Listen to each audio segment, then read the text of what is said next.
All right, welcome back to the Art of Show. This week, we're talking with Shannon Tindle, the creator of Kubo and the Two Strings. Welcome to the Art of Show, where we feature the people who are creating amazing stories for kids. Join us as we chat with children's book illustrators and authors, storyboardists, animators, and more.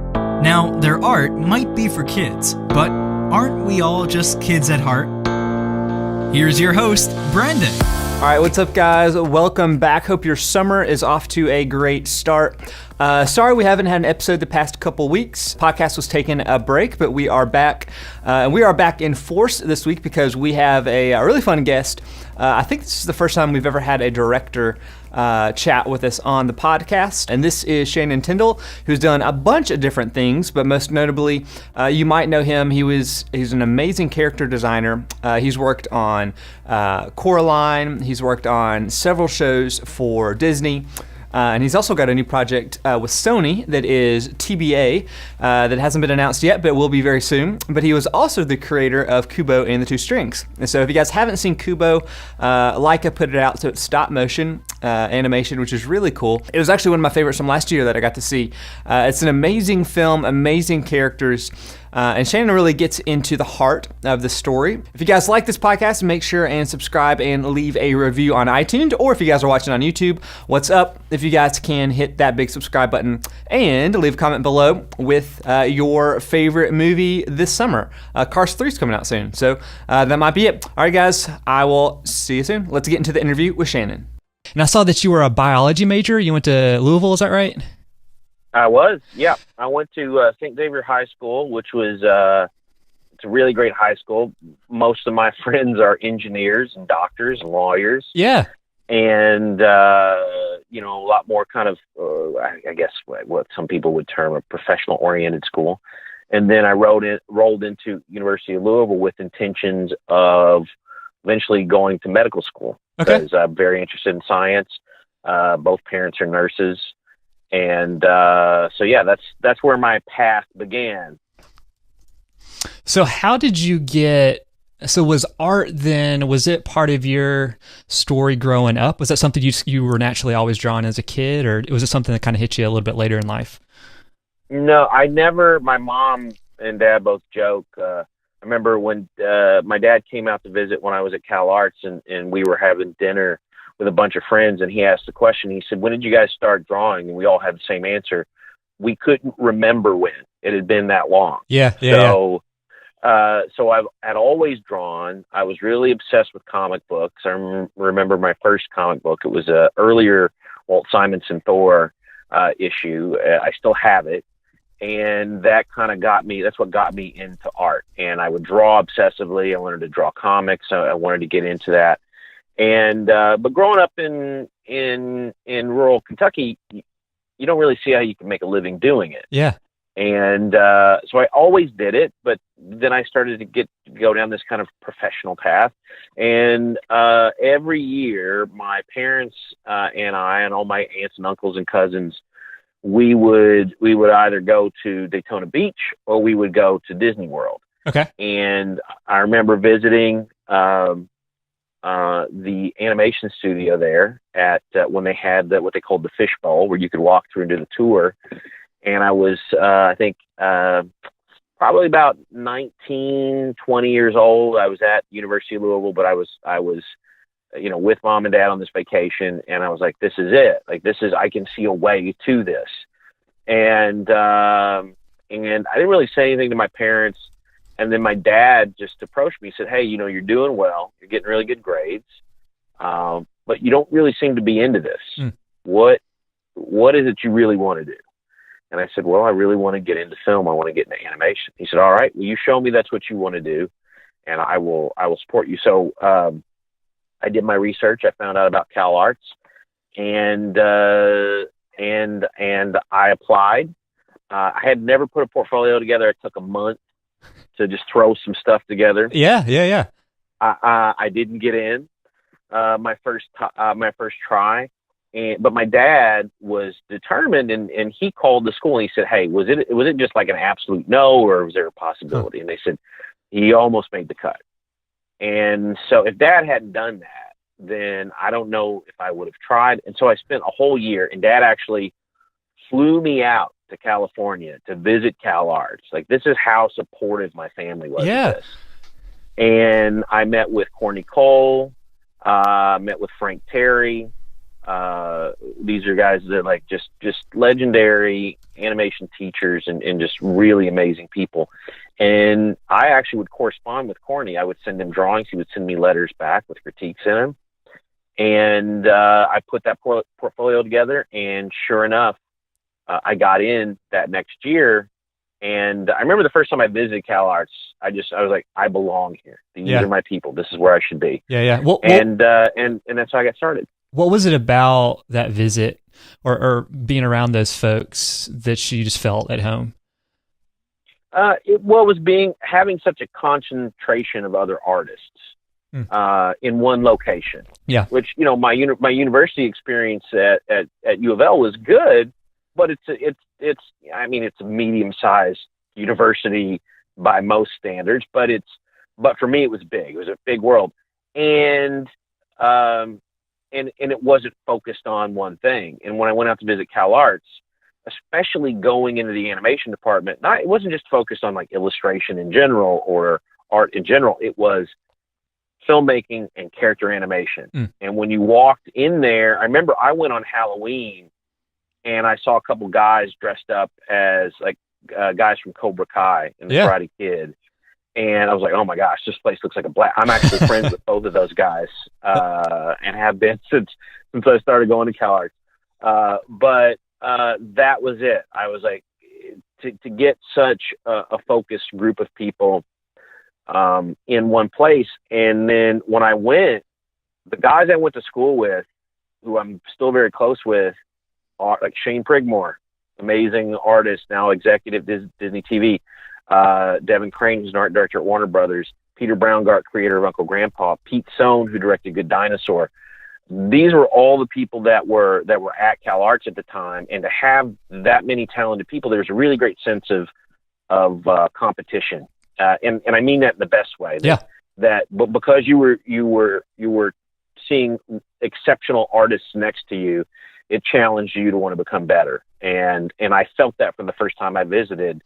And I said, I got to go here. And so I got in and I moved out to California knowing nobody. Yeah. Did you get picked on for your accent? I got a little bit of it. I did. It's funny. It's like there was somebody specifically who would pick on me quite a bit. At this point, I was 22, 23. So it just kind of rolled off my back. I didn't really care. What I used to say, I would say, listen, you're going to make fun of the accent, at least do an accurate version of it. You sound like an idiot. Yeah. But what's funny is there was one particular guy, I won't name this person because I don't dislike this person. I actually like him quite a bit, but there was a real kind of a jock vibe to the way that he would pick on me. And he's now like a well-known fine artist. Okay. And I don't I'm still trying to figure out, which was the real person, the guy that I met, or the guy that's the cool fine artist. Anyway, that's cool. So I got picked on a little bit, but it was never. It was like whatever. It was fine. I've never. People say that when I get passionate about something, and I'm pretty passionate. When I start to sell something, or I get in an argument, or I get excited, they'll hear the accent come out. But I don't think anybody's ever judged me for it. At least I hope they haven't. But, Yeah, that's cool. That's real cool.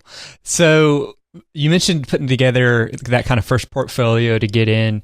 When you look back at your art coming out of CalArts versus going in, what were some the big changes just in your own style and your own approach?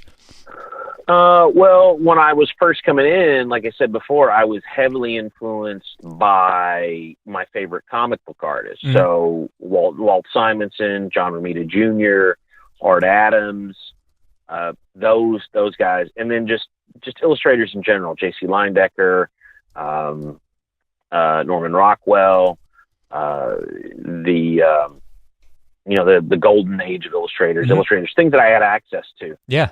I had read The Illusion of Life and all that, and I started to get into guys like Milt Kahl and Mark Davis, but that wasn't until later. But most people will tell you I'm kind of an obsessive learner. Uh-huh. And when I dig into something, I buy every book on it. I try to learn as much as I can about it. And so then I started to kind of expand my influences. And when I came to Cal Arts, it opened me up to more obscure illustrators, because at Cal Arts, you're meeting artists from all over the country, all over the world, who have different influences, and guys who grew up in Southern California, who I had some friends who actually grew up around the Nine Old Men, and like friends who knew them, and they would take, maybe have classes or painting classes at Disney. So they would have drawing and painting classes from guys working at the studio. So then that opened me up to more current, not just animation artists, but illustrators. And that's where it started to really open up and expand from there. Gotcha. And then you're looking at like Heinrich Clay and Gustav Tenggren and their careers, even before Gustav Tenggren's career, before he became an artist in animation. Those kinds of artists started to kind of, I don't know if I would say you would see their influence on my work, Uh-huh. but it was definitely expanded when I went to school. Yeah. So was it always movies and characters? Was that something going in, you knew that's where you wanted to get in? I've always been a huge movie buff, and I went to a lot of movies when I was a kid. I would go with my mom and dad. It was just something that we did. And then I would watch tons of movies at home, and I love telling stories. It's a big part, like from a Southern tradition. When you go to spend time with the family, it's going to be an all day thing, and there's going to be a lot of food, and there's going to be a lot of storytelling and updating and catching up on things. And so I just always like to do that. And I've always been very interested in design as well. And so when I landed at Cal Arts, I got interested in how, like, executing my ideas and how to express those ideas. And I had really great story teachers like Mark Kennedy and Steve Anderson when I was there that helped foster that. But then I got really obsessed with just design, period. Before I went to Cal Arts, I looked at like Columbus College of Art and Design in Ohio, which was a lot closer to me in Kentucky, where, you would learn traditional hand lettering. So cool. I like fonts, I like graphic design, all this stuff. Those are things that I've loved. I like composition, I like lighting, and they start to merge together in film. Yeah. And those are the two things that kind of drew me in. That's cool. That's really cool. So once you got out of Cal Arts, were you working directly in studios? Was there a period where you're just kind of pitching and trying to find your way?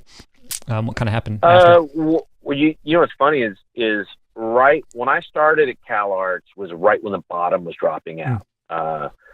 Just 2 years prior, people were getting hired out. Like, if you were a freshman at Cal Arts, you would get a job, maybe as a rough in-betweener at Disney or cleanup in-betweener.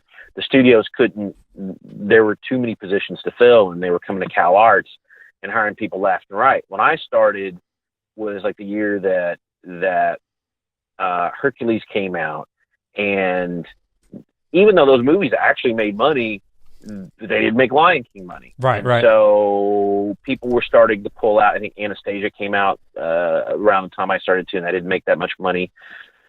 And so I would go to job fair, and just people weren't interested. But my second year at Cal Arts, I got recommended for a character design job working on the Mousework show at Disney TV. Okay. And I worked there during my second semester at Cal Arts, which was a real boon for me because I was poor at school. Because Cal Arts is not cheap. Yeah. And I had saved up a certain amount of money to help pay for things, and Mom and Dad were helping me out, but I had no money. And so to be able to get that job, and it was thanks to Shane Prigmore because he had worked there a little bit. And he was like, "Hey, you should, I'm going to recommend you should do this." And so just in a few weeks making like professional money, I was living high on the hog, and going to school at the same time. And I was able to do it because I had taken the classes I had taken at University of Louisville, transferred very easily to Cal Arts. So I only had to focus on art. I didn't have to take any, lit classes or anything like that. I could just focus on what I was there for. So I got so that would have been my first professional in-house job, and that just went for a few weeks.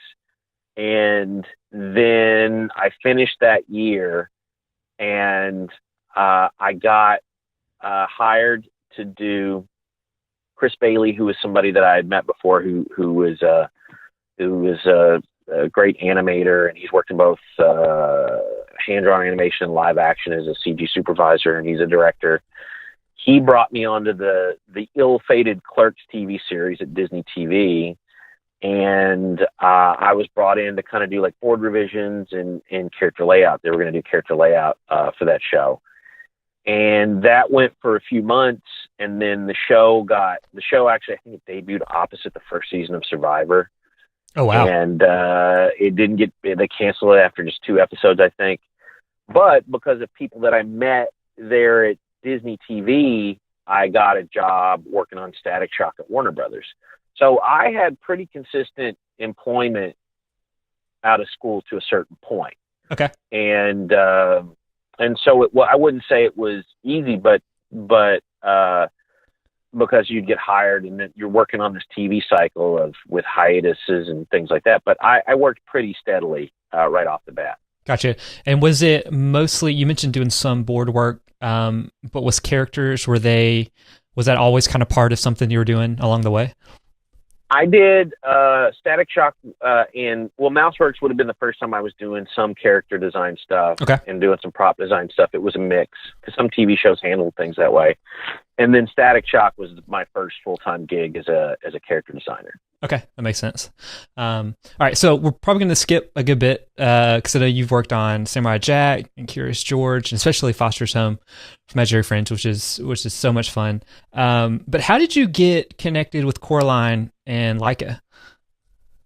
I was working on Foster's, actually. Okay. And a good friend of mine who's actually my producer on my Google short, Tom Knott, is a well-known recruiter. He had helped put the crews together for Iron Giant.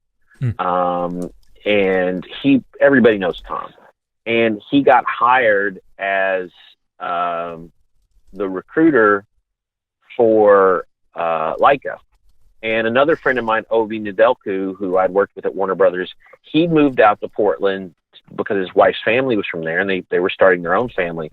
And he was working at Laika. And so I came out to visit Ovi, and we met Jorn Klubian, who had a CG film at Laika that he was directing, and hit it off with him. And it was myself, Shane Prigmore, and Andy Schuler, who all kind of met, and Jan talked about us possibly coming onto the film. And then when Tom said, well, you guys need to meet with Henry too, we met him, referring to Henry Selick. We met with Henry, and Henry right off the bat was like, you guys, you've done TV, and I don't know, I think, I like you guys. You seem like good guys, but I think you should probably take a character design test for us. And myself and Shane and Andy were like, yep, I'm totally fine with that. Let's do that. And we did the test in just a couple of days.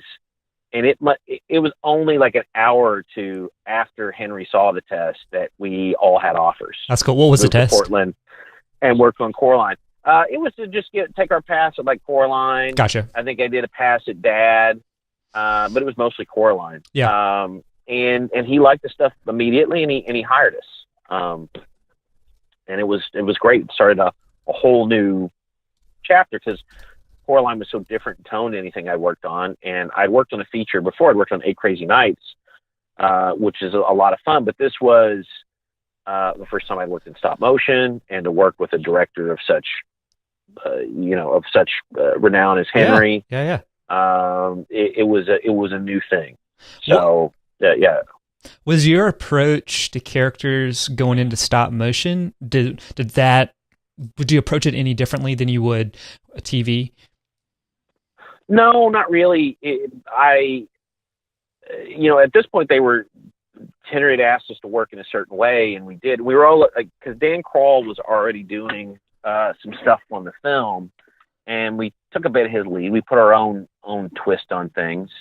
But Kent Melton, who does a lot of the sculpture for all the Laika films, and who's a well-known sculptor and a good friend of mine, he just told, this is the first time I'd ever met him or worked with him on Coraline, and he said, listen, you draw whatever you want. Don't hold back. Don't think about the medium. You let me interpret it in clay, because I want the purity of your design.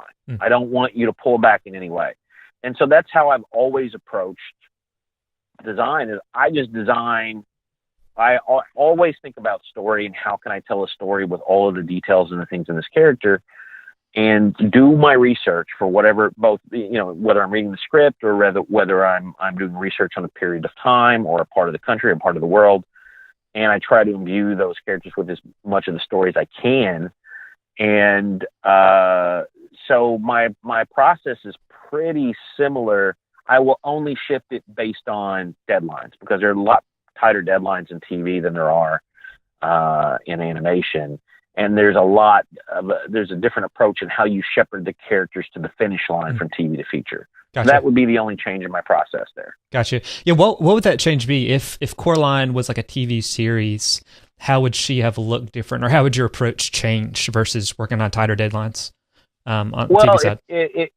If it was going to be a very graphic approach to it, then we would put on TV. You're going to do things. You're going to do turns. You're going to do a traditional turn for it. You're going to do some exploratory poses, which I would do in feature too. But I might lean into the graphic quality if the style dictated that. Gotcha. But then there's less time to futz with designs in TV. So pretty much when you, like on Foster's, if you do a pass, and I was a lead character designer for the time that I was on that, Craig pretty much trusted me, and I would just do a pass. He'd be like, okay, it's approved, done. And we would ship it, because you're working towards shipping deadlines in TV. But in feature, you will have these iterative passes. And sometimes I think they can get it can start to water things down. So you want to preserve the edge that initial design has. Yeah. And so in TV, it's just racing to the finish line to get something up that's workable and functional. Then you'll do things like mouth charts to ship to overseas studios, so they know how the character's going to talk. And in feature, you have more time to think. And so I like to just think a lot, and I like to do a lot of research at that point. I do research no matter what. But I've allowed myself, part of my process over the years, whether I'm designing characters, whether I'm writing, I've learned that I'm not procrastinating. I'm really just taking time to think is very valuable and important. And I try to give, now that I'm directing, I try to give artists that same time to think and work through ideas, because ultimately the idea is executing that idea is the most important thing, I think. And you got to have time to think things through. But there is also a cutoff where you go, okay, this looks great. Now are we just iterating just to make it different? If it's not making it better, let's just put a flag in it, approve it, and let's move on. Yeah. And sometimes you can get a little too iterative in feature, I find. Yeah. So switching gears to Kubo a little bit, you mentioned it takes time, the process. And I know on Kubo, that seemed, because I was reading on your blog, your Tumblr, it seemed like that journey was like many years. Is that right? On just from conception? And that's not, it's like the film that I'm writing and directing at Sony right now, it's the same process. Gotcha. It was, I'll have an idea, and it takes a long time to get these things made. And sometimes it has to do with just what a studio is looking for, or where you're at in your career, whether you can get the right people to listen. And sometimes the idea just isn't ready. Yeah. And Kubo was one of these things that was created from a very personal experience that with my wife and my wife's relationship with her mother.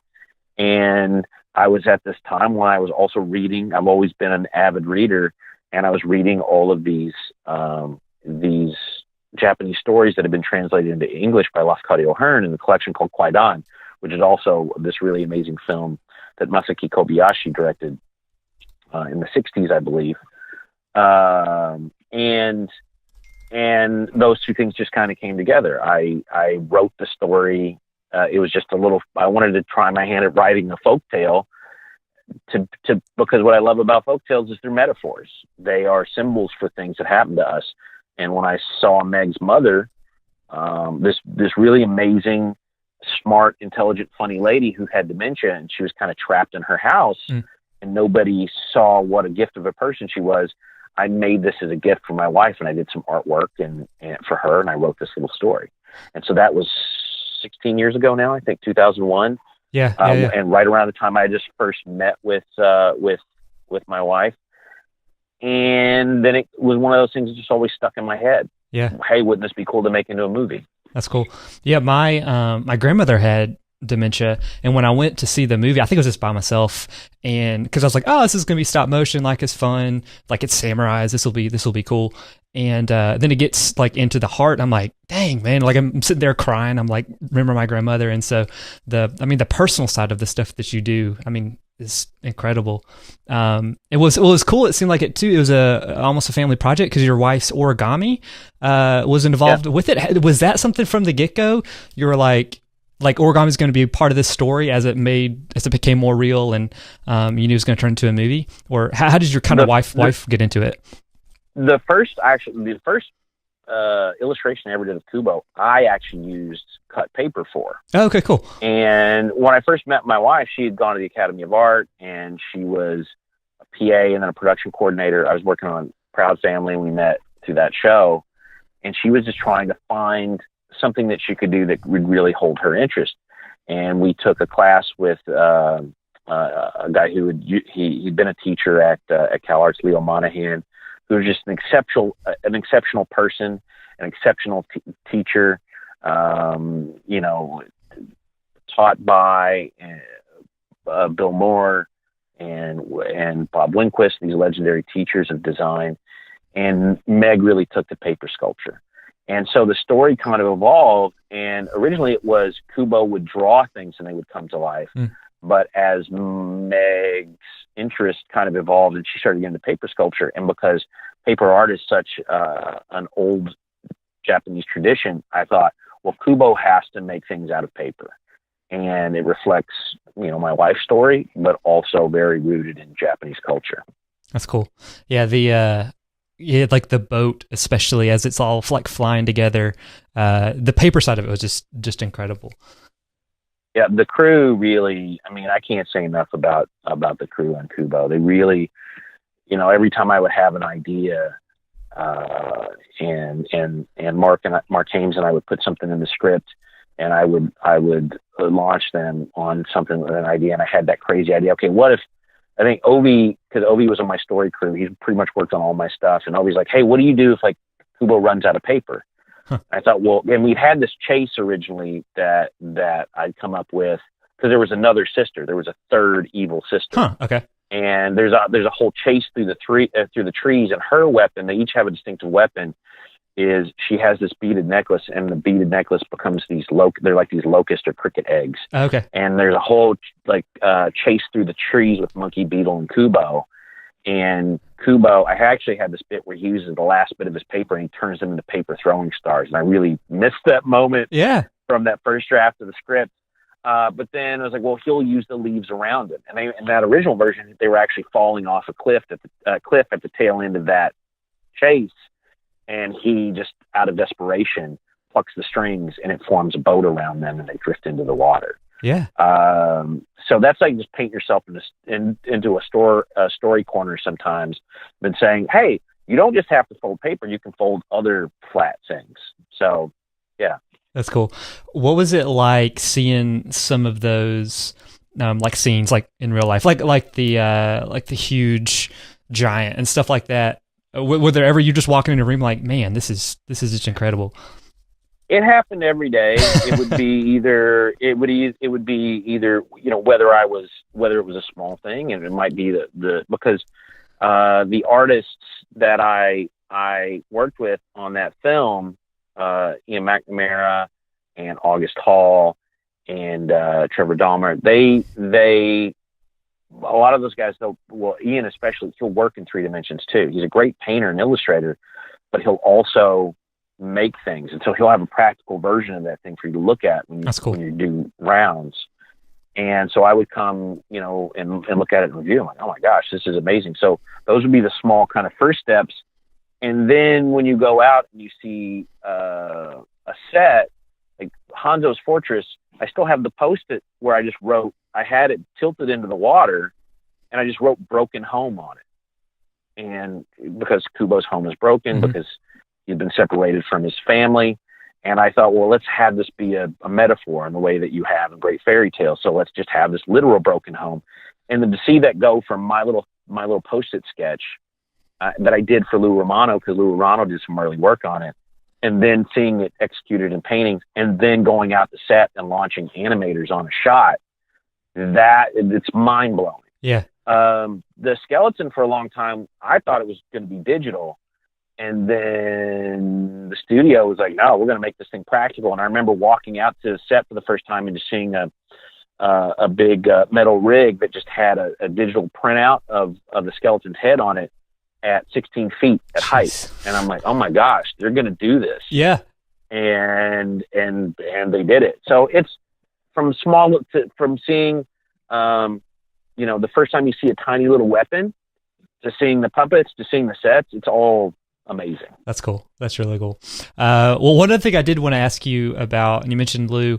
So I talked with Jen Ely on her work with Box Trolls, and then she got into On Ice. And I know you worked with that with the Google Stories. And then just talking about mediums for those that don't know, that's like virtual reality, or you're getting to put your phone up and follow the characters around the screen. What was that experience like, as opposed to working in traditional like TV or even stop motion?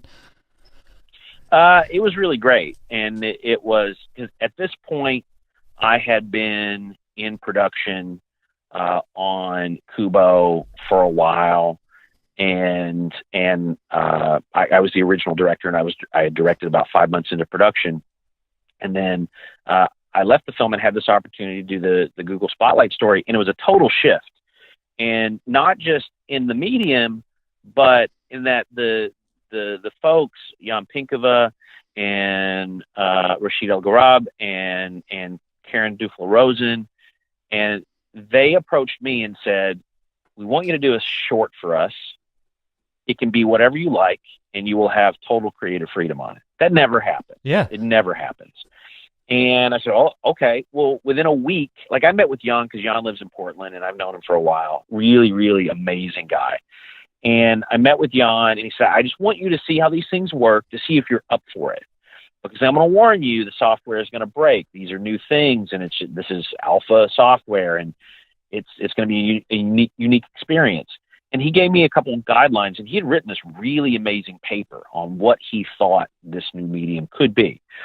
And I read it, and I said, well, this is what I would do. And he's like, okay, great, you get it. You want to fly out to Google next week? And I said, yeah, let's do it. And I flew out. And it was just supposed to be a meet and greet, but they said, do you have any ideas? And I always keep a few ideas in my back pocket. So I had about 5 ideas with some artwork. And I said, well, yeah, I got some ideas. And so I pitched the ideas, and they said, okay, cool, pick one. Whichever one you want to do. I said, well, can I think about it for a week? And they're like, yeah. And so the next week I came back, and I said, well, I'm going to do this stupid idea of this ice skating bear. And they're awesome, let's do it. So then what I wanted to do was really kind of immerse myself in the technology. I didn't want to just stick to the way I had traditionally done things.